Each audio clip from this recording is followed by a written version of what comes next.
Hallo, ich bin Martin Schepermeier, technischer Trainer bei Caldewey, von Haus aus gelernter Gas- und Wasserinstallateur.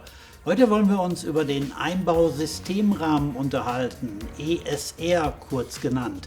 Das ist der Rahmen, der hier bei mir im Hintergrund steht, den wollen wir uns gleich näher anschauen.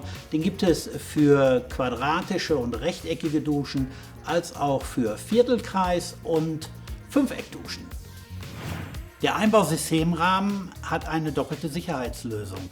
Wir haben hier den Kriechwasserschlauch mit dem Rückflussverhinderer, der später an die dazugehörige Ablaufgarnitur passend zur Duschfläche angeschlossen wird.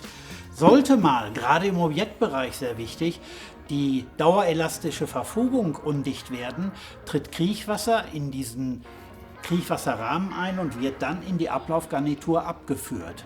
Deshalb ist auch dieser rote Aufkleber sehr wichtig. Während der Bauzeit schützt er den Rückflussverhinderer und nach der Bauzeit muss er natürlich entfernt werden.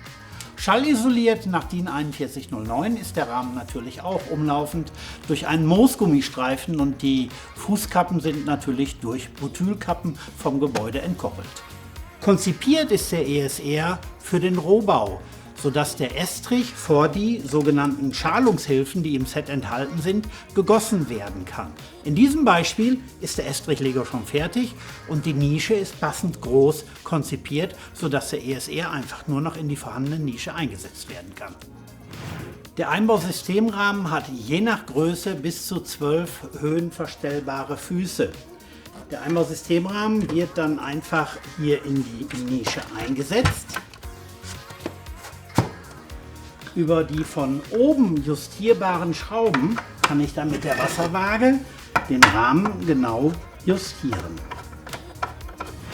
Ganz wichtig, damit der Rahmen nachher nicht wackelt, ich nehme ihn hier mal raus, können wir ja hier machen, einfach die Konturmutter bis nach oben hin festziehen, die Schraube ein Stückchen zurückdrehen, zack, da haben wir es und schon sitzt das Ganze fest.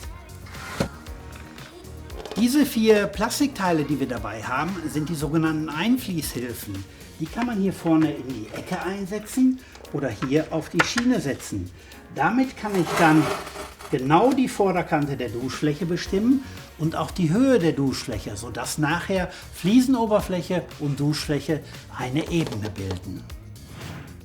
Mein Praxistipp: Der Innenradius der Ecke entspricht genau dem Außenradius unserer Duschflächen. Den können Sie als Schablone nehmen, um nachher optimal die Fliese zu schneiden. Um die Duschfläche komplett nach DIN 4109 zu entkoppeln, legen wir vor dem Einsetzen der Duschfläche die Schallschutzprofile in die Ecken und die länglichen Schallschutzprofile auf die Längsprofile.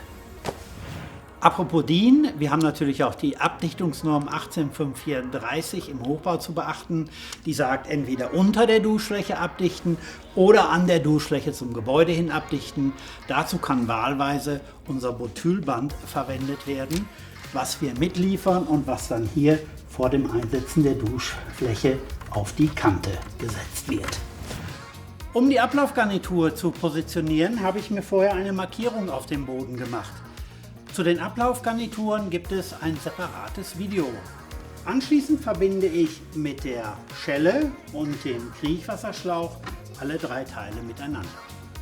Jetzt sind wir an der Stelle, wo die Abdichtung vorgenommen wird mit den mitgelieferten Lichtecken, ganz normal in die Abdichtung bauseitig integriert wird und ganz zum Schluss, wenn der Fliesenleger fertig ist, wird die Duschfläche eingesetzt. Viel Erfolg beim Einbau des ESR!